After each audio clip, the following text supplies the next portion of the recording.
ക്രിസ്തുയേശുവിൻ്റെ ധന്യമായ നാമത്തിന് മഹത്വമുണ്ടാകുമാറാകട്ടെ. ദൈവത്തിൻ്റെ വചനത്തിൽ നിന്ന് നാം ആത്മീക രോഗങ്ങളെക്കുറിച്ച് പഠിച്ചുകൊണ്ടിരിക്കുകയാണ്. ഒരു മനുഷ്യൻ തൻ്റെ ഭൗതിക ജീവിതത്തിൽ നേരിടുന്ന ഏറ്റവും വലിയ പ്രതിസന്ധികളിൽ ഒന്നാണ് രോഗങ്ങൾ. അതുപോലെ തന്നെ അവൻ ആത്മീയ ജീവിതത്തിലും ഇപ്രകാരം ആത്മീക രോഗങ്ങളായിട്ട് അവന്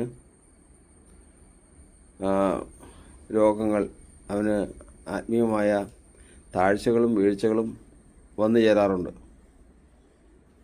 ഭൗതിക ജീവിതത്തിൽ സംഭവിക്കുന്ന ഓരോ രോഗങ്ങൾക്കും താരതമ്യമായി ഭൗതിക ജീവിതത്തിൽ സംഭവിക്കുന്നതുമായി ചേർത്ത് ചിന്തിക്കുന്ന പാഠങ്ങളാണ് കഴിഞ്ഞ പാഠങ്ങളിലൊക്കെയും നമ്മൾ ചിന്തിച്ചുകൊണ്ടിരുന്നത്. ഇന്ന് നമുക്ക് ദൈവത്തിൻ്റെ വചനത്തിൽ നിന്ന് സന്തോഷമില്ലായ്മ എന്നുള്ള വിഷയത്തെക്കുറിച്ച് നമുക്ക് ചിന്തിക്കാം. ദൈവത്തിൻ്റെ വചനത്തിൽ മുന്നമേ നമ്മൾ ഗ്രഹിക്കേണ്ടത് തീർച്ചയ്ക്ക് നിങ്ങൾ സന്തോഷിപ്പീൻ. ഒരു മനുഷ്യൻ വിശ്വാസത്തിലാകുന്നുവോ എന്ന് തീരുമാനിക്കുന്നതും നിർണയിക്കുന്നതിനുമായ ആധാരമായ ഒന്നാണ് അവന് സന്തോഷമുണ്ടോ എന്ന് ചിന്തിച്ചാൽ മതി. സന്തോഷമില്ലാത്തവൻ ഒരിക്കലും വിശ്വാസത്തിൽ നിലനിൽക്കുന്നവനല്ല. ദുഃഖങ്ങളും പ്രയാസങ്ങളും കഷ്ടങ്ങളും സങ്കടങ്ങളൊക്കെയും ധാരാളമുണ്ടെങ്കിലും അതിനും അപ്പുറം അവന് ഒരു സന്തോഷമുണ്ടാകും. അപ്പോൾ അങ്ങനെ വരുമ്പോൾ 2 കൊരിന്ത്യർ ലേഖനം 8-ാം അധ്യായത്തിൽ എഴുതിയിരിക്കുന്നത് പോലെ മക്കതോന്യ സഭയ്ക്ക് ലഭിച്ചിരിക്കുന്ന ദൈവകൃപ സിദ്ധത നിങ്ങൾ അറിയുന്നുവല്ലോ. കഷ്ടത എന്ന കഠിന ശോധനയിലായിരുന്നിട്ടും അവരുടെ സന്തോഷ സമൃദ്ധിയും അവരുടെ സന്തോഷവും ധാരാളം ഔദാര്യം കാണിപ്പാനിടയായി തീർന്നു. മക്കതോന്യ സഭയിൽ ഭയങ്കര കഷ്ടതയാണ്. കഷ്ടതയെന്ന് പറഞ്ഞാൽ ചെറിയ കഷ്ടതയല്ല, കഠിന ശോധനയുള്ള കഷ്ടതയാണ്. ഈ കഷ്ടതയിലും അവർക്ക് സന്തോഷം വർദ്ധിച്ചതേ ഉള്ളൂ. മാത്രമല്ല സന്തോഷം വർദ്ധിക്കുകയും ചെയ്തു. അവർ ഇത്രയും കഷ്ടതയിലും മഹാദാരിദ്ര്യമായിരുന്നു. ദാരിദ്ര്യമല്ല, മഹാദാരിദ്ര്യമായിരുന്നു എന്ന് പറഞ്ഞു കഴിഞ്ഞാൽ അവർക്ക് ഉപജീവനത്തിന് മുട്ടുള്ള തരത്തിലായിരുന്നു അവരുടെ ജീവിതം. അങ്ങനെ മഹാദാരിദ്ര്യത്തിലായിരുന്ന അവരുടെ ജീവിതത്തിൽ ദൈവം അവർക്ക് കൊടുത്തിരിക്കുന്ന അല്പം അതിൽ നിന്ന് ധാരാളം ഔദാര്യം കാണിപ്പാനിടയായി തോന്നും. അതിൽ നിന്ന് അവർ പങ്കുവയ്ക്കും മറ്റുള്ളവർക്ക്. അതാണ് സന്തോഷത്തിൻ്റെ പ്രകടനം അല്ലെങ്കിൽ പ്രതിഫലനമായിട്ട് ദൈവത്തിൻ്റെ വചനം എഴുതിയിരിക്കുന്നത്. അപ്പോൾ അതുകൊണ്ട് ദൈവത്തിൻ്റെ വചനത്തിൽ പറഞ്ഞിരിക്കുന്നത് കഷ്ടതയും പ്രയാസങ്ങളും ഇതൊക്കെ ഉണ്ടാകും. പക്ഷേ ആ കാര്യങ്ങളൊന്നും അവൻ്റെ ജീവിതത്തിൽ അവൻ്റെ സന്തോഷത്തെ ബാധിക്കാൻ പാടില്ല. സന്തോഷത്തെ ബാധിച്ച് അവൻ്റെ മുഖത്ത് നിന്ന് സന്തോഷം പോയിട്ടുണ്ടെങ്കിൽ അവന് കൃപ നഷ്ടപ്പെട്ടിട്ടുണ്ട്, അല്ലെങ്കിൽ കൃപയിൽ നിന്ന് വീണിട്ടുണ്ടെന്നർത്ഥം. അപ്പോൾ വിവിധ തരത്തിൽ ഈ സന്തോഷത്തെ പരീക്ഷിക്കാനായിട്ടും ശോധന ചെയ്യാനായിട്ടും വിവിധമായ സന്ദർഭങ്ങൾ അവന് വരും. അതായത് ദൈവത്തിൻ്റെ വചനത്തിൽ നമ്മൾ എബ്രായ ലേഖനം 10-ാം അധ്യായത്തിൽ എഴുതിയിരിക്കുന്നത് പോലെ സമ്പത്തുകളുടെ അപഹാരം, അതായത് ഒരാൾക്ക് ഉണ്ടായിരുന്ന സ്വത്തുക്കൾ മുഴുവൻ സമ്പത്തുകളുടെ അപഹാരം. പക്ഷെ അന്നേരം വചനത്തിൽ എഴുതിയിരിക്കുന്നത് ഇപ്രകാരമാണ്: സ്വർഗത്തിൽ നിങ്ങൾക്ക് നിലനിൽക്കുന്ന ഒരു ഉത്തമ സമ്പത്തുണ്ടെന്നറിഞ്ഞ് സമ്പത്തുകളുടെ അപഹാരം സന്തോഷത്തോടെ സഹിച്ചുവല്ലോ. അപ്പോൾ ആ സമ്പത്ത് അങ്ങ് പോയി കഴിഞ്ഞപ്പോൾ അവർക്ക് സന്തോഷമായി. കാരണം വെച്ച് കഴിഞ്ഞാൽ അവർക്ക് സ്വർഗത്തിൽ ഉത്തമ സമ്പത്തുണ്ടെന്നുള്ള ഒരു സന്തോഷം അവർക്ക് ആ സമയത്തുണ്ടായിരുന്നു. അപ്പോൾ സമ്പത്തുകളുടെ അപഹാരത്തിൽ അവർ തോറ്റുപോയില്ല. പിന്നെ തെസ്സലോനിക്ക ലേഖനത്തിൽ പറഞ്ഞിരിക്കുന്നത് കഷ്ടതയെന്ന കഠിന ശോധനയിലായിരുന്നിട്ടും നിങ്ങൾ ദൈവത്തിൻ്റെ വചനം സന്തോഷത്തോടെ കൈക്കൊണ്ടു. അപ്പോൾ എത്ര കഷ്ടതയുണ്ടെങ്കിലും എത്ര പ്രശ്നങ്ങളുണ്ടെങ്കിലും ദൈവത്തിൻ്റെ വചനം കേൾക്കുമ്പോൾ അവർക്ക് സന്തോഷമുണ്ടോ? ഉണ്ടെങ്കിൽ അവൻ കൃപയില്ല, അവന് രോഗമില്ല, അവന് ഇങ്ങനെ. മറ്റൊന്ന് അവൻ ക്കുന്നത് എപ്പോഴും സന്തോഷിപ്പീൻ, ഇടപെടാതെ പ്രാർത്ഥിപ്പീൻ, നിങ്ങളുടെ സൗമ്യത എല്ലാവരും അറിയട്ടെ. വിശ്വാസത്തിൽ വന്നു കഴിഞ്ഞാൽ ഏറ്റവും ആദ്യമേ തന്നെ ഇങ്ങനെ ഏത് സന്ദർഭത്തിലും സന്തോഷിക്കാൻ കഴിയണമെങ്കിൽ അവന് സൗമ്യത വേണം. ഈ സൗമ്യത കിട്ടാൻ വേണ്ടിയിട്ടാണ് വിശ്വാസത്തിലേക്ക് വന്നു കഴിഞ്ഞാൽ ഉടനെ തന്നെ കർത്താവ് തൻ്റെ നുകം അവൻ്റെ കഴുത്തിൽ വെച്ചതിന് ശേഷം അവനെ നടത്തുന്നത്. ഈ നുകം വെച്ച് നടത്തി കഴിയുമ്പോൾ ഒടുവിൽ എന്തിനു വേണ്ടിയിട്ടാണ് ഈ നുകം വയ്ക്കുന്നത്? എൻ്റെ നുകം ഏറ്റുകൊണ്ട് എന്നോട് പഠിപ്പീൻ എന്നാണ് കർത്താവ് പറഞ്ഞത്. എന്തിനു വേണ്ടിയിട്ട്? ഞാൻ സൗമ്യതയും താഴ്മയും ഉള്ളവനാകിയാൽ എൻ്റെ നുകം എന്നോട് പഠിപ്പീൻ. അപ്പോൾ യേശുവിൻ്റെ സ്വഭാവം ഭക്തന് ലഭിക്കാൻ വേണ്ടിയിട്ടാണ് യേശുവിൻ്റെ നുക ഏൽക്കുന്നത്. യേശുവിൻ്റെ നുക ഏറ്റ് അവൻ ജീവിതം ആരംഭിച്ച് ഒരു കാലഘട്ടത്തിൽ എത്തുമ്പോഴേക്കും അവന് യേശുവിൻ്റെ അതേ സ്വഭാവം വരും, അതായത് സൗമ്യതയും താഴ്മയും വരും. ഇങ്ങനെ കിട്ടിക്കഴിഞ്ഞാൽ, സൗമ്യതയും താഴ്മയും ഒരു മനുഷ്യന് കിട്ടിക്കഴിഞ്ഞാലുള്ള പ്രത്യേകത എന്ന് പറഞ്ഞു കഴിഞ്ഞാൽ, നമ്മൾ സെഫന്യാവിൻ്റെ പുസ്തകം 2-ാം അധ്യായത്തിൽ വായിക്കുന്നത് പോലെ ദൈവത്തിൻ്റെ ഇഷ്ടം ചെയ്യുന്ന സൗമ്യന്മാർ, എപ്പോഴും സന്തോഷിക്കുന്ന സൗമ്യന്മാർ, ഇതാണ് ദൈവത്തിൻ്റെ വചനപ്രകാരം ഒരു മനുഷ്യനുള്ള ഏറ്റവും വലിയ പ്രധാനമുള്ള അനുഭവമായിട്ട് സൗമ്യതയിൽ നിന്ന് മനസ്സാകുന്നത്. സൗമ്യത ഒരു മനുഷ്യൻ പ്രാപിച്ചാൽ മാത്രമേ ദൈവത്തിന് ഇഷ്ടം ചെയ്യാൻ സാധിക്കുകയുള്ളൂ. ഇല്ലെങ്കിൽ ദൈവത്തിന് ഇഷ്ടം ചെയ്യാൻ സാധിക്കില്ല. അതുപോലെ തന്നെ എപ്പോഴും സന്തോഷിക്കാനും പറ്റും. അവൻ്റെ ജീവിതത്തിൽ അവന് വന്നിരിക്കുന്ന അനർത്ഥം എന്ന് പറയുന്നത് അവന് കണ്ണുനീര് തോരാത്ത അനുഭവമായിരിക്കും. പക്ഷേ അവൻ്റെ സന്തോഷം അവനോട്ട് പോവില്ല. അതാണ് സൗമ്യതയിലെത്തിയുള്ള പ്രയോജനം. മോശ 40 വർഷം കൊട്ടാരത്തിൽ ജീവിച്ചതാണ്. 40 വർഷം കഴിഞ്ഞപ്പോൾ സഹോദരന്മാരെ കഷ്ടത കാണാൻ ഇറങ്ങി തിരിച്ചു ചെന്നു. അവൻ ഒരു സഹോദരനെ മിസ്രൈമിൽ ഉപദ്രവിക്കുന്നത് കണ്ടിട്ട് അവനെ തല്ലി അവനെ കൊന്നു മറവ് ചെയ്തു. എന്നാൽ ദൈവം അവനെ ഉടനെ തന്നെ പിന്നെ വീണ്ടും 40 വർഷം മരുഭൂമിയിലേക്ക് വിടുക ചെയ്തേ. കാരണം അവന് ആഗ്രഹം നല്ലതാണ്, പക്ഷേ അവനത് പ്രവർത്തിക്കണമെങ്കിൽ സൗമ്യത വേണം. 40 വർഷം മരുഭൂമിയിൽ ചെന്ന് ആടുകളെ മേയ്ക്കുന്ന വേലയിലും ആ കാര്യങ്ങളിലുമൊക്കെ ഏർപ്പെട്ട് നടന്നു കഴിഞ്ഞപ്പോഴത്തേക്കും അവൻ സൗമ്യനായി, നല്ല പാകമായി. അങ്ങനെ അവൻ 80-ാമത്തെ വയസ്സിൽ തിരിച്ചു വന്നു. അങ്ങനെ വന്നു കഴിഞ്ഞപ്പോൾ ദൈവത്തിൻ്റെ വചനം എഴുതിയിരിക്കുന്നത് ഭൂലോകത്തുള്ള സകല മനുഷ്യരെക്കാളും സൗമ്യനായിരുന്നു അവൻ. അപ്പോൾ അതായത് ഇനി അവനെ സ്വാർത്ഥത ചെയ്യാനോ ദൈവത്തിന് ഇഷ്ടത്തിന് വിരുദ്ധമായിട്ട് ചെയ്യാനോ സാധിക്കാത്ത തരത്തിൽ അവനെ ആക്കിയെടുത്ത ദൈവം. അതുമാത്രമല്ല, ഇനി ഏത് പ്രശ്നം ഉണ്ടെങ്കിലും അവന് സന്തോഷിപ്പാനും കഴിയും. അതാണ് ഫിലിപ്പിയ ലേഖനം 4-ാം അധ്യായത്തിൽ എഴുതിയിരിക്കുന്നത്. എപ്പോഴും സന്തോഷിപ്പീൻ, ഇടപെടാതെ പ്രാർത്ഥിപ്പീൻ, നിങ്ങളുടെ സൗമ്യത സകല മനുഷ്യരും അറിയട്ടെ. സൗമ്യതയുള്ളവന് എപ്പോഴും സന്തോഷിപ്പാൻ കഴിയും. അപ്പോൾ ഇതിനെതിരെ പല വിഷയങ്ങളും നമുക്ക് നമ്മുടെ സന്തോഷത്തെ, അല്ലെങ്കിൽ ഒരു ഭക്തൻ്റെ സന്തോഷത്തെ കെടുത്താനായിട്ട് പലതും വരും. പക്ഷെ അതിലൊന്നിനും തോറ്റുപോകില്ല. അതുകൊണ്ട് ദൈവത്തിൻ്റെ വചനം പറയുന്നത്, നിങ്ങൾ ശക്തന്മാരാകിയാൽ ശക്തിഹീനരുടെ ബലഹീനതകളെ സന്തോഷത്തോടെ സഹിച്ചു. ഇങ്ങനെ തൻ്റെ ജീവിതത്തിൽ രക്ഷയുടെ സന്തോഷത്തിൽ നിന്ന് കെടുത്താനായിട്ട് പല സംഭവങ്ങളും തൻ്റെ ജീവിതത്തിൽ സംഭവിക്കും. എന്നാൽ അതിലൊന്നിലും കീഴ്പ്പെടാതെ വണ്ണം ഏത് സമയത്തും കർത്താവ് വിളിച്ച് വേർതിരിച്ച് പ്രാണനെ രക്ഷിച്ചപ്പോൾ ഉണ്ടായ ആ സന്തോഷം നിലനിൽക്കുന്നവൻ, അവൻ ആണ് യഥാർത്ഥത്തിൽ വിശ്വാസത്തിൽ നിലനിൽക്കുന്നവൻ. അവനാണ് കൃപയിൽ നിലനിൽക്കുന്നവൻ. അവനാണ് യഥാർത്ഥത്തിൽ ഒരു വിശ്വാസി.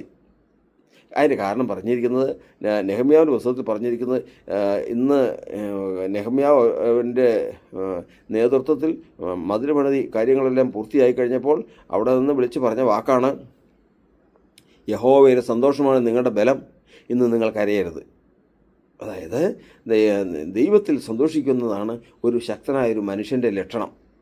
അപ്പോൾ അതായത് ഒരു മനുഷ്യൻ്റെ മുഖത്തു നിന്ന്, ജീവിതത്തിൽ നിന്ന് സന്തോഷം അറ്റുപോയെന്ന് പറഞ്ഞു കഴിഞ്ഞാൽ അവൻ ബലഹീനനായി എന്നർത്ഥം, അവൻ ശക്തനല്ല എന്നർത്ഥം, അവൻ കൃപയിലല്ല എന്നർത്ഥം. അതുകൊണ്ടാണ് ഈ വിഷയത്തിൽ ഏറ്റവും സൂക്ഷിക്കേണ്ടത്. ഒരു മനുഷ്യനെ സംബന്ധിച്ച് ഏറ്റവും പ്രധാനപ്പെട്ടമായ ഒരു കാര്യമാണ് രക്ഷയുടെ സന്തോഷം, കർത്താവ്. അതുകൊണ്ട് ഇത് സന്തോഷം വിട്ടിട്ട് ഒരു ക്രിസ്തീയ ജീവിതം ഇല്ല. ഇനി അടുത്ത വിഷയം. ഇത്രയും കാര്യങ്ങൾ നമ്മൾ സന്തോഷത്തെക്കുറിച്ച് പറഞ്ഞു കഴിഞ്ഞു. അത് നമ്മൾ പൊതുവായിട്ട് പറയുന്നതാണ്. ഇനി നമുക്ക് അതിനെക്കുറിച്ച് പിന്നീട് വിശദമായിട്ട് ചിന്തിക്കാം. ഇന്ന് നമുക്ക് ഇവിടെ ചിന്തിക്കുന്നത് അതല്ല. രക്ഷയുടെ സന്തോഷം നഷ്ടപ്പെടുമോ? നഷ്ടപ്പെടും. എങ്ങനെ നഷ്ടപ്പെടും? 51-ാം സങ്കീർത്തനം പറയുന്നത് പ്രകാരമാണ്, കർത്താവ് യഹോവേ രക്ഷയുടെ സന്തോഷം എനിക്ക് തിരികെ നൽകണമേ. ദാവീദ് പ്രാർത്ഥിക്കുന്നതാണ്. അപ്പോൾ ദാവീദിന് രക്ഷയുടെ സന്തോഷം നഷ്ടപ്പെട്ടു.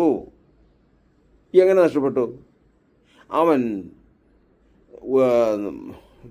ഊരിയാവ് എന്ന് പറയുന്ന വിശ്വസ്തനായ ഒരു യോദ്ധാവിനെ, ഇസ്രായേലിനെ കൊന്നു. എന്തിനു കൊന്നു? അവൻ്റെ ഭാര്യയെ ചതിയിൽ കൂടി ബാക്കി അത് വെളിപ്പെടാതിരിക്കാൻ കൊന്നു. സ്വന്തം ഭാര്യ എങ്ങനെ കൈവശമാക്കി? ഊരിയാവിൻ്റെ ഭാര്യയെ കണ്ട് അവൻ മോഹിച്ച് സ്വന്തമാക്കി. അവിടെയാണ് അപകടം പതിയിരിക്കുന്നത്. ഒരു മനുഷ്യനെ കർത്താവ് ലോകത്തിൽ നിന്ന് രക്ഷയുടെ മാർഗത്തിലേക്ക് കൊണ്ടുവന്നു കഴിഞ്ഞാൽ അവൻ്റെ രക്ഷയുടെ സന്തോഷം നഷ്ടപ്പെടുത്താൻ ആർക്കും കഴിയില്ല. അതല്ലേ ആദ്യമായിട്ട് വിശ്വാസത്തിലേക്ക് വരുന്നവരോട് അവരെ ദുഃഖിപ്പിക്കാൻ പറ്റില്ല, അത്രമാത്രം അവർക്ക് സന്തോഷത്തിലാണ്. അങ്ങനെ നിൽക്കുന്ന സമയത്ത് ഏതെങ്കിലും കാര്യത്തിൽ മോഹം ജനിച്ചാൽ, അവൻ്റെ ഹൃദയം മോഹിച്ച് അത് പ്രാപിച്ചാൽ ആ സമയത്ത് ഈ സന്തോഷം നഷ്ടപ്പെടും. അപ്പോൾ അതുകൊണ്ടാണ് ന്യായപ്രമാണത്തിൽ പറഞ്ഞിരിക്കുന്നത് മോഹിക്കരുത്. ഒരിക്കലും മോഹം ദൈവത്തിൽ നിന്ന് വരുന്നില്ല. മോഹം വരുന്നത് പിശാചിൽ നിന്നാണ്. ഒരു മനുഷ്യൻ്റെ ജീവിതം അവന് ഒരാവശ്യം വന്നാൽ അവൻ അതിനെ മോഹിച്ച് പ്രാപിക്കും, ആഗ്രഹിച്ച് പ്രാപിക്കും. രണ്ട് തരത്തിലുള്ള ഭാഗമുണ്ട്. ദൈവം ഒരു മനുഷ്യനിൽ മോഹിക്കില്ല, ആഗ്രഹിക്കുകയുള്ളൂ. ഇച്ഛിക്കുക എന്നതും നിവർത്തിക്കുക എന്നതും ദൈവമല്ല തിരുവുള്ളമുണ്ടായി പ്രവർത്തിക്കുന്നത്. എന്നാൽ പിശാച് അങ്ങനെയല്ല. പിശാച് മനുഷ്യനിൽ ഒരു കാര്യം വന്നാൽ അവനെ മോഹിപ്പിക്കും. അപ്പോൾ ഇതിൻ്റെ പിന്നിലുള്ള ശക്തി എന്ന് പറയുന്നത്, മോഹത്തിൻ്റെ പിന്നിലുള്ള ശക്തി പിശാചാണ്. അതുകൊണ്ട് അവൻ മനുഷ്യൻ്റെ ഉള്ളിൽ മോഹം ജനിപ്പിച്ചതിന് ശേഷം അത് പ്രാപിച്ചു കഴിഞ്ഞാൽ ആ സമയത്ത് രക്ഷയുടെ സന്തോഷം നഷ്ടപ്പെടും. അപ്പോൾ അതിന് പകരം, രക്ഷയുടെ സന്തോഷത്തിന് പകരം പിശാച് അവന് കൊടുത്തതാണ് ഊരിയാവിൻ്റെ ഭാര്യയെ തൻ്റെ സ്വന്തമാക്കിയപ്പോൾ അവനുള്ള സന്തോഷം. പക്ഷേ അവൻ്റെ ഉള്ളിലെ പ്രാണൻ ദുഃഖിക്കുകയാണ്. ആ സമയം മുതൽ ദുഃഖിക്കുകയാണ്, വേദനപ്പെടുകയാണ്. പുറമേയൊക്കെ സന്തോഷമുണ്ട്, പക്ഷേ ഉള്ളിലെ പ്രാണൻ ദുഃഖിക്കുകയാണ്. അതാണ് കർത്താവിൻ്റെ വചനത്തിൽ നമ്മൾ ഇന്ന് പഠിക്കുന്നത്. ഒരു മനുഷ്യന് പ്രശ്നങ്ങളുണ്ട്, കഷ്ടങ്ങളുണ്ട്, കണ്ണുനീരുണ്ട്, എല്ലാം ശരിയാണ്. അപ്പോൾ വചനത്തിൽ സങ്കീർത്തനത്തിൽ പറയുന്ന പ്രകാരമാണ്, ഞാൻ എൻ്റെ വായ കൊണ്ട് അവനോട് നിലവിളിച്ചു. എൻ്റെ വായ കൊണ്ട്, കാരണം നിലവിളിക്കത്തക്ക പ്രശ്നം എനിക്കുണ്ടായിരുന്നു, പക്ഷേ എൻ്റെ നാവിന്മേൽ അവൻ്റെ പുകഴ്ചയുണ്ടായിരുന്നു. എൻ്റെ വായ കൊണ്ട് ഞാൻ അവനോട് നിലവിളിച്ചു, പക്ഷെ നാവിൽ അവൻ്റെ പുകഴ്ച. ഞാൻ സംസാരിക്കുമ്പോൾ അവൻ ദൈവത്തിൻ്റെ മഹത്വം കൊടുത്തേ സംസാരിക്കുകയുള്ളൂ. ഒരിക്കലും അവിടെ വേറൊരു ഭാഷയില്ല, വേറൊരു ദുഃഖമില്ല, വേറൊരു പ്രശ്നം അവിടെയില്ല. ദുഃഖങ്ങളും പ്രയാസങ്ങളും എല്ലാം ഉള്ളപ്പോൾ തന്നെ അവൻ്റെ നാവ് ദൈവത്തെ സ്തുതിച്ച് മഹത്വപ്പെടുത്തി അവൻ രക്ഷയുടെ സന്തോഷം നിലനിർത്തുന്നു. കർത്താവിനെ സ്തുതിച്ചുകൊണ്ട് ദൈവത്തിൻ്റെ വചനത്തിൽ നമ്മളിന്ന് പഠിക്കുന്നത്, ഒരു മനുഷ്യൻ്റെ ജീവിതത്തിൽ അവന് രക്ഷയുടെ സന്തോഷം നഷ്ടപ്പെടുന്നുവെങ്കിൽ നിശ്ചയമായിട്ടും അവൻ ഏതോ മോഹത്തിലും ഏതോ കൊതിയിലും വീണിട്ടുണ്ട്. അതിൽ വീണാൽ മാത്രമല്ല, ജാരശങ്ക, ഭർത്താവിനെ സംശയം, ഭാര്യയെ സംശയം, ഈ കാര്യം വന്നാലും ഈ സന്തോഷം നഷ്ടപ്പെടും.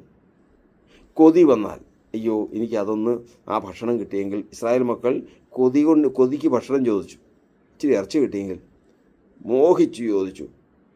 അപ്പോൾ അത് പ്രാപിച്ചതോടുകൂടി അവരുടെ രക്ഷയുടെ സന്തോഷം നഷ്ടപ്പെട്ടു. ഇങ്ങനെ ഓർത്തുകൊള്ളണം, ജാരശങ്ക, പ്രേമം, കൊതി, മോഹം എന്നിവ ഏത് സമയത്ത് ഉദിക്കുന്നുവോ അപ്പോൾ തന്നെ രക്ഷയുടെ സന്തോഷത്തിന് മങ്ങൽ വരികയും മോഹിച്ചത് പ്രാപിച്ചു കഴിയുമ്പോൾ രക്ഷയുടെ സന്തോഷം പൂർണ്ണമായിട്ട് നഷ്ടപ്പെടുകയും ചെയ്യും. അറിയുകയുമില്ല. പ്രാണൻ ആ കാര്യത്തിൽ ദുഃഖിച്ചിരിക്കും. ആ ദുഃഖം അവൻ്റെ മുഖത്തുണ്ടാവും. അപ്പോൾ തന്നെ അവൻ മോഹിച്ച് പ്രാപിച്ചതിൽ സന്തോഷം. ഊരിയാവിൻ്റെ ഭാര്യ തന്നോട് കൂടെ ആയതിലും അവളുടെ കൂടെയുള്ള ജീവിതത്തിൽ ദാവീദിന് ഭയങ്കര സന്തോഷമുണ്ട്. പക്ഷെ പ്രാണനിലേക്ക് നോക്കിക്കഴിഞ്ഞാൽ ദുഃഖമുണ്ട്. ആ ദുഃഖം അവൻ്റെ മുഖത്തും കാണാം. അത് കാരണം രക്ഷയുടെ സന്തോഷം നഷ്ടപ്പെട്ടു. ധാന്യവും വീഞ്ഞും വർദ്ധിച്ചപ്പോൾ ഉണ്ടായതിലും അധികം സന്തോഷം നീ എൻ്റെ ഹൃദയത്തിൽ നൽകിയിരിക്കുന്നു എന്നാണ് രക്ഷയുടെ സന്തോഷം. അങ്ങനെയാണ്. ഈ ലോകത്തിലുള്ളത് എന്ത് കിട്ടിയാലും ഉണ്ടാകുന്ന സന്തോഷത്തേക്കാൾ വലുതാണ് രക്ഷയുടെ സന്തോഷം. ഈ രക്ഷയുടെ സന്തോഷം അവൻ്റെ ജീവിതത്തിൽ അവൻ പ്രാപിച്ചത് ദൈവത്തിൽ നിന്നാണ്. അവൻ പ്രാണൻ രക്ഷപ്പെട്ടതുകൊണ്ടാണ്. അതുകൊണ്ട് അവനെ ദുഃഖിപ്പിക്കുവാനോ അവനെ രക്ഷയുടെ സന്തോഷം നീക്കിക്കളയാനോ ഒന്നിനും സാധിക്കില്ല. ആദ്യം നമ്മൾ പറഞ്ഞതുപോലെ കഠിന ശോധന, മഹാദാരിദ്ര്യം, സമ്പത്തുകളുടെ അപഹാരം, പോഷന്മാരുടെ സഹകരണം, ഒന്നിനും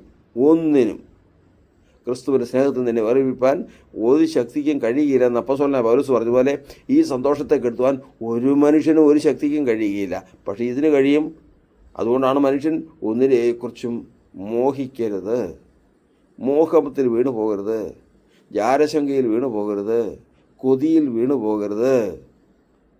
ഒരിക്കലും അതിൽ വീണു പോയാൽ അവൻ്റെ ജീവിതത്തിൽ നിന്ന് അത് പ്രാപിക്കുന്നതോടുകൂടി രക്ഷയുടെ സന്തോഷം നഷ്ടപ്പെടുകയും അവൻ ഒരു തീർത്തും ലോകമനുഷ്യനായി തീരുകയും അവൻ കർത്താവിൻ്റെ മുമ്പാകെ വീണവനായി തീരുകയും ചെയ്യും. സംശയമൊന്നും വേണ്ട. അവൻ വീണ് കിടക്കുന്നവനാണ്. അവൻ കൃപയിൽ നിന്ന് പോയവനാണ്.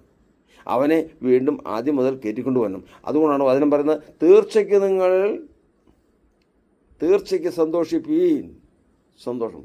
ഒരാളെ നോക്കിയതിന് ശേഷം അവൻ കൃപയിലാണോ, അവൻ വിശ്വാസത്തിലാണോ എന്ന് നോക്കിയാൽ മതി. രക്ഷയുടെ സന്തോഷം അവനിലുണ്ടാകും. ഇത് നഷ്ടപ്പെട്ടെന്ന് അറിഞ്ഞത് എപ്പോഴാണ്? ദൈവം ബോധം വരുത്തിയപ്പോഴാണ്. അപ്പോഴാണ് ദാവീദ് പ്രാർത്ഥിക്കുന്നത്, കർത്താവേ, രക്ഷയുടെ സന്തോഷം എനിക്ക് തിരികെ തരണമേ. നഷ്ടപ്പെട്ടു പോയല്ലോ കർത്താവേ, ഞാൻ ആ രക്ഷയുടെ സന്തോഷം കളഞ്ഞേച്ചല്ലേ ഞാൻ ഈ സന്തോഷത്തിലേക്ക് പോയത്. എനിക്ക് ആ സന്തോഷം തിരികെ തരണം. കൃപയാൽ ദൈവം അത് കൊടുത്തു. അതുകൊണ്ട് ഇന്ന് കർത്താവിൻ്റെ വചനത്തിൽ പറഞ്ഞിരിക്കുന്നത്, വിശ്വാസത്തിൽ വന്നു കഴിഞ്ഞാൽ മനുഷ്യരിൽ, ആത്മീയ വിശ്വാസികളിൽ ഉണ്ടാകുന്ന ഏറ്റവും വലിയൊരു രോഗമാണ് സന്തോഷമില്ലായ്മ. ആ സന്തോഷമില്ലായ്മ ധാന്യവും വീഞ്ഞും നഷ്ടപ്പെട്ടിട്ടല്ല, പട്ടിണി കിടന്നുകൊണ്ടല്ല, പിന്നെയോ രക്ഷയുടെ സന്തോഷം നഷ്ടപ്പെട്ടതുകൊണ്ടാണ്. ശ്രദ്ധിച്ചാൽ ഒരു കാര്യം മനസ്സിലാകും, എവിടെയോ ഈ കാര്യത്തിൽ എനിക്ക് തെറ്റിയിരിക്കുന്നു, എവിടെയോ ഈ കാര്യത്തിൽ ഈ കാര്യങ്ങൾ പരിശോധിച്ചറിഞ്ഞ് അതിൽ തെറ്റിയ ഇടം നോക്കി ഞാൻ മോഹിക്കപ്പെട്ടു പോയത്, കൊതിച്ചു പോയത്, ഞാൻ ശങ്കിക്കപ്പെട്ടു പോയത് എവിടെയെന്ന് സൂക്ഷ്മമായിട്ട് നോക്കി അതിനെ തിരുത്തി കഴിഞ്ഞാൽ, ദൈവത്തോട് പ്രാർത്ഥിച്ചാൽ ദൈവം ആ രക്ഷയുടെ സന്തോഷം തിരികെ തരും. നമ്മെ ചികിത്സിച്ച് ഭേദമാക്കുന്നവൻ യഥാസ്ഥാനപ്പെടുത്തുകയും ചെയ്യും. ദൈവം നമ്മെ അനുഗ്രഹിക്കുമാറാകട്ടെ.